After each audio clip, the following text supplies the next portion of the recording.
প্ৰিয় দৰ্শক, আজি এই ভিডিঅ'টিত আমি টেগ কুৱেশ্যনৰ বিষয়ে পঢ়িম। চিম্পল প্ৰেজেণ্ট টেন্স বা প্ৰেজেণ্ট ইনডিফিনিট টেন্সত কেনেকৈ টেগ কুৱেশ্যন কৰা হয় তাৰ বিষয়ে আমি ব্যাপকভাৱে ব্যাখ্যা মই কৰিম আৰু আপোনালোকে এই ভিডিঅ'টি চাই উপকৃত হ'ব বুলি মই আশা ৰাখিছোঁ। আৰু এই ভিডিঅ'টি শ্বুট কৰাৰ মোৰ ফাৰ্ষ্ট কাৰণটো আছিল যে মোৰ বহু ষ্টুডেণ্ট আছে। সেই ষ্টুডেণ্টবোৰে কৈছিল যে যিবোৰ হাই স্কুলত আছে আৰু বহুতে গ্ৰামাৰৰ ক্লাছ লয় আৰু তেওঁলোকৰ এই কনচেপ্টটো বেছি ভালকৈ ক্লিয়াৰ হোৱা নাই, গতিকে এই ভিডিঅ'টোৰ দ্বাৰা তেওঁলোকো ইয়াৰ পৰা বেনিফিট হ'ব বুলি মই আশা ৰাখিছোঁ। আৰু বলক আমি টেগ কুৱেশ্যন বিষয়ে আমাৰ ক্লাছটো আৰম্ভ কৰোঁ। Tag question. To make a tag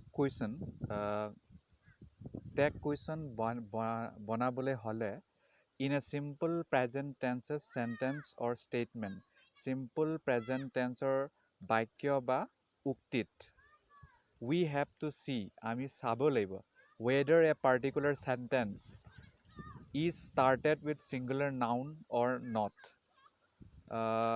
Simple present tenseৰ বাক্য বা উক্তিত যেতিয়া আমি টেগ কুৱেশ্যন কৰিবলৈ যাওঁ তেতিয়া আমি চাব লাগিব যে কোনো এক নিৰ্দিষ্ট বাক্য বা উক্তিটি ছিংগুলাৰ নাউনৰে আৰম্ভ হৈছেনে নাই। If it starts with singular noun, আৰু যদি এইটো ছিংগুলাৰ নাউনেৰে আৰম্ভ হৈছে এণ্ড পজিটিভ চেণ্টেন্স আৰু সেই চেণ্টেন্সটো সম্পূৰ্ণ পজিটিভ হয় তেতিয়া then we must use does not, তেতিয়া আমি ডাজ নটৰ ব্যৱহাৰ কৰিব লাগিব। ডাজ নট বা ডাজেণ্ট, ডি মানে এইটো ডাজ নটৰ short form doesn't. And we must use do not or don't if it begins with plural, আৰু আমি ডু নট বা ডণ্ট ব্যৱহাৰ কৰিবই লাগিব যদি ই প্লুৰেল বা বহু বচনেৰে আৰম্ভ হয়, যেতিয়া আমি টেগ কুৱেশ্যন কৰিম তেতিয়া। ফৰ ইনষ্টেন্স, উদাহৰণৰ বাবে, number 1, Pallavi goes to dance every day. পল্লৱীয়ে ডান্স ক্লাছ বা নৃত্য ক্লাছলৈ সদায় যায় বুলি কৈছে। এইটো যে চিম্পল প্ৰেজেণ্ট টেন্সত আছে আমি এনেকৈ গম পাওঁ, কাৰণ ইয়াত কৈছে যে পল্লৱীয়ে ডেইলি ক্লাছ যায় আৰু ইয়াত পল্লৱীৰ পিছত এছ বা ইএছ আছে, সেইবাবে আমি গম পালোঁ যে এইটো চিম্পল প্ৰেজেণ্ট টেন্সত আছে। আৰু ইয়াক যেতিয়া আমি টেগ কুৱেশ্যন বনাম তেতিয়া আমি সেই ৰুল মতে যাম। ৰুলত কি কৈছিলে, যদি ছিংগুলাৰ হয় আৰু ভাৰ্বৰ পিছত এছ বা ইএছ থাকে তেতিয়া আমি ডাজ নটৰ ব্যৱহাৰ কৰিম, আৰু আমি সেইকাৰণে ইয়াত ডাজ নটৰ ব্যৱহাৰ কৰিছোঁ। আৰু ডাজ নটৰ ব্যৱহাৰ কৰি আমি, যিহেতু পল্লৱী এজনী ছোৱালী হয় গতিকে ছোৱালীৰ প্ৰনাউনটো চি হয়, সেইবাবে আমি পল্লৱীৰ নাম নেলিখি আমি সেই প্ৰনাউনটো ইয়াতে ভৰাম। সেইবাবে আমি কি লিখিম, ডাজ নট চি, কি পল্লৱীয়ে নেযায় নেকি ডান্স ক্লাছলৈ, গতিকে টেগ কুৱেশ্যন মানে সেইটোৱেই হয়।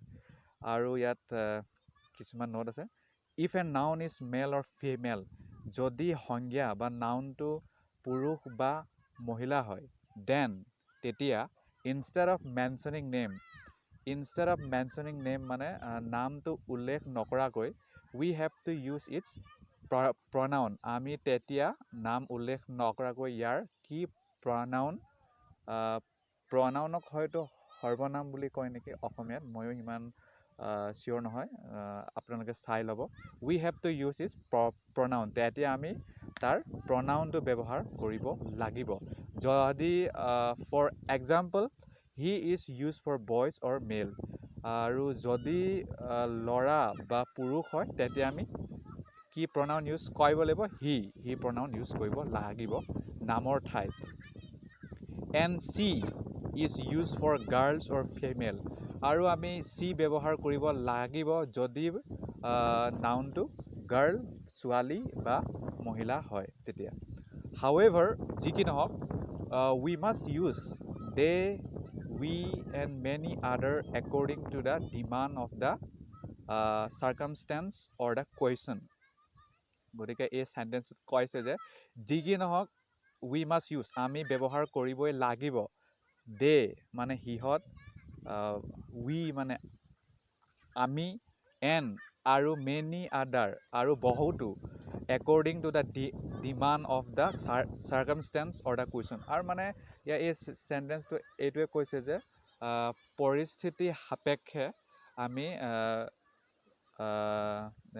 we বা they ব্যৱহাৰ কৰিব লাগিব he she ইত্যাদিৰ ঠাইত moreover তদুপৰি it must be used if it is neither a male nor female তদুপৰি আমি ইটৰ ব্যৱহাৰ কৰিব লাগিবই if it is যদি এইটো neither a male nor female যদি ই পুৰুষো নহয় মহিলাও নহয় তেতিয়া আমি ইটৰ ব্যৱহাৰ কৰিব লাগিব আমি এতিয়া 2 নম্বৰ উদাহৰণটো চাওঁ Neelam and Sahishtha write a letter গতিকে এইটো সিম্পল প্ৰেজেন্ট টেন্সত আছে কাৰণ ইয়াতে কৈছে যে নীলম আৰু চাহিষ্ঠাই চিঠি এখন লিখে গতিকে ইয়াত আমি যদি আমি ক্লাছ 10ৰ হয় তেতিয়া আমি ইয়াৰ পৰা যদি এইটো কোনটো টেন্সত আছে তাক যদি আমি ফাইণ্ড আউট কৰিব বিচাৰোঁ তেতিয়া আমি গম পাই যাম যে নীলম আৰু চাহিষ্ঠা যিহেতু প্লুৰেল হয় প্লুৰেল হোৱাৰ বাবে ইয়াত ভাৰ্বৰ পিছত এছ বাই এছ খোৱা নাই আৰু সেইবাবে এইটো সিম্পল প্ৰেজেন্ট টেন্সত হ'ব আৰু ইয়াক যেতিয়া আমি টেগ কুৱেশ্যন বনাম তেতিয়া কি হ'ব যিহেতু নীলম আৰু চাহিষ্ঠা দুজনী ছোৱালী মানে more than one গতিকে এইটো প্লুৰেল হ'ব আৰু প্লুৰেল লগত কি খায় বুলি কৈছিলে যেতিয়া আমি টেগ কুৱেশ্যন কৰোঁ তেতিয়া ডন খায় DON apostrophe S T apostrophe আৰু T don't বা do not তো ইয়াত কি হ'ব don't they মানে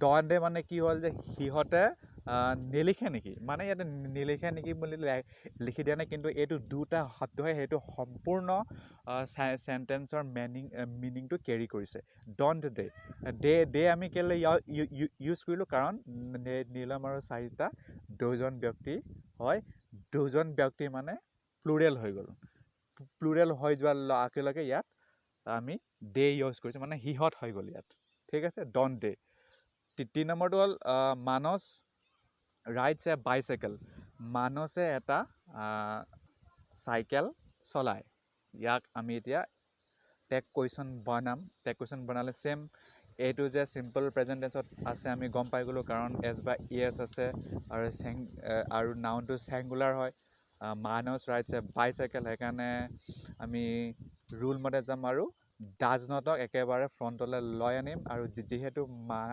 মানস এটা সিঙ্গুলাৰ হয় আৰু ইয়াতে কি হয় মেল হয় মানে পুৰুষ হয় সেইবাবে আমি হিটো আনিম ডাজ নট হি মানে হি নচলায় নেকি ডাজেন হি তেনেকৈ কৈছে তাৰপিছত 4th আছে নীলিম ক্ৰাইজ ফৰ বিস্কিট নীলিমে বিস্কুটৰ বাবে কান্দে ঠিক আছে এইটো সিম্পল প্ৰেজেন্ট টেন্সত আছে নীলিমৰ পিছত এছ বা ইএছ খাইছে মানে ভাৰ্বৰ পিছত গতিকে ইয়াতো সেম ৰুল এপ্লাই হ'ব ডাজ নটটো আগলৈ লৈ আনিম যিহেতু নীলিম এটা বয় হয় বা মেল হয় গতিকে হি প্ৰণামটো ইউজ কৰি লাষ্টত আমি কুৱেশ্যন মাৰ্ক দিম doesn't he Nilim cries for biscuit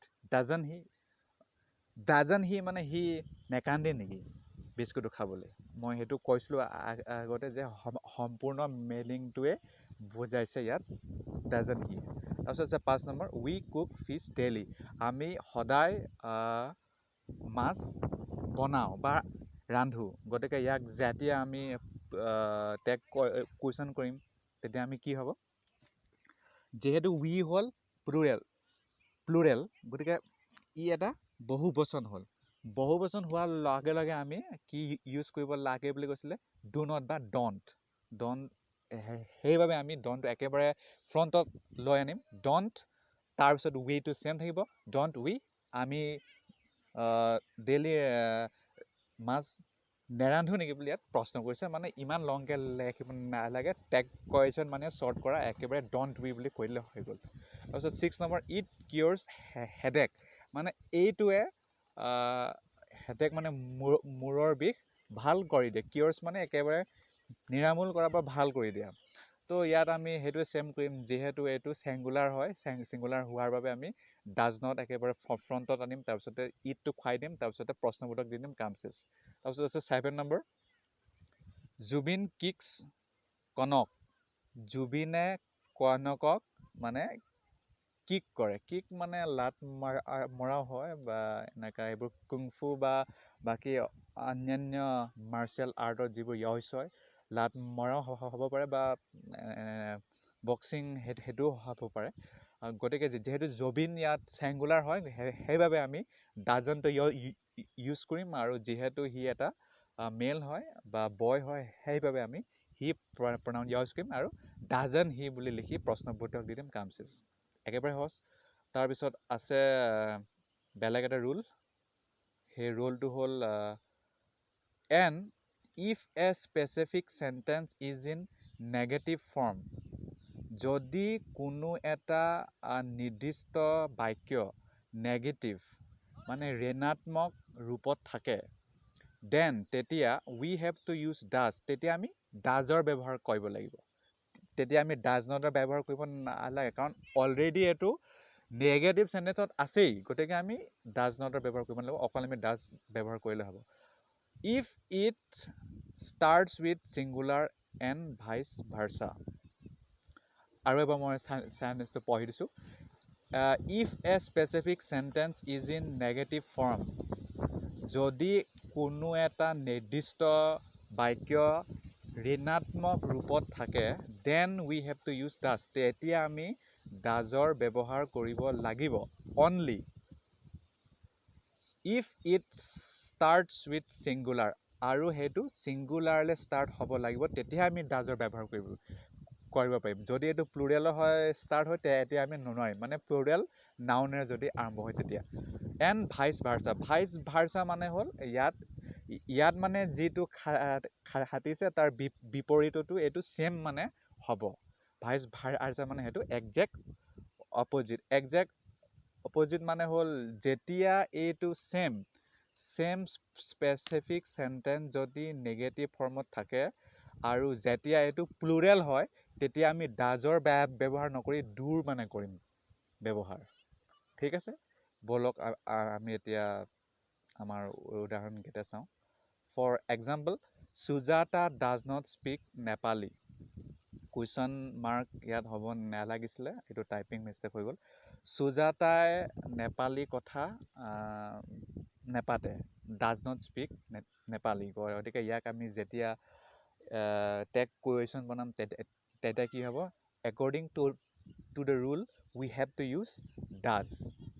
we have two bring does at the beginning of the sentence, মানে আমি ডাজক একেবাৰে আৰম্ভণিতে লৈ আনিব লাগিব, আৰু যিহেতু Sujata is a girl, we have to use she as a pronoun, and then we have to use question mark. Okay, আমি does she ব্যৱহাৰ কৰিম। does she মানে ইয়াত সম্পূৰ্ণভাৱে কোৱা হৈছে যে তাই নেপালী পাতে নেকি বা ক'ব পাৰে নেকি। ঠিক আছে, আৰু ছেকেণ্ডলৈ যাওঁ। those girls don't play cricket, সেইবোৰ ছোৱালীবোৰে ক্ৰিকেট নেখেলে, এইটো অলৰেডি নেগেটিভত আছে। ইয়াক যেতিয়া আমি টেগ কুৱেশ্যন বনাম, তেতিয়া নটৰ ব্যৱহাৰ নকৰোঁ। আমি কি কৰিম, যিহেতু এইটো প্লুৰেল হয়, ড'জ মানে প্লুৰেল, ড'জ গাৰ্লছ কৈছে, সেইবোৰ ছোৱালী, সেইবাবে আমি ডু ব্যৱহাৰ কৰিম। ডুটো ব্যৱহাৰ কৰি আমি একেবাৰে ফ্ৰণ্টত যিহেতু আছে, বা মানে ফ্ৰণ্টত কি আছে, ড'জ। এতিয়া ডু ড'জটো আমি লিখিব নোৱাৰোঁ। According to the grammatical rule we have to use they. সিহঁতে খেলে নেকি, ডু দে কুৱেশ্যন মাৰ্ক। গতিকে আজিৰ বাবে এই ভিডিঅ'টিত আমি ইমান কথা, ইমানেই মানে ৰুলছ বা অন্যান্য যিবোৰ আছিলে টেগ কুৱেশ্যন বনাবলৈ হ'লে আমি যিবোৰ ৰুল ফ'ল' কৰিব লাগে তাৰ বিষয়ে আমি চিন্তা চৰ্চা কৰিলোঁ। আৰু in our next video' we will talk about present continuous tense, and then we will talk all the rules and all the formula of it, and then we will I think all the people, all the viewer who are watching right now, they will be immensely benefited from this channel.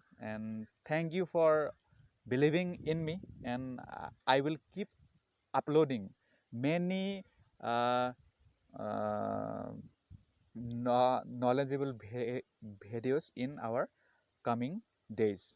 Thank you and bye bye.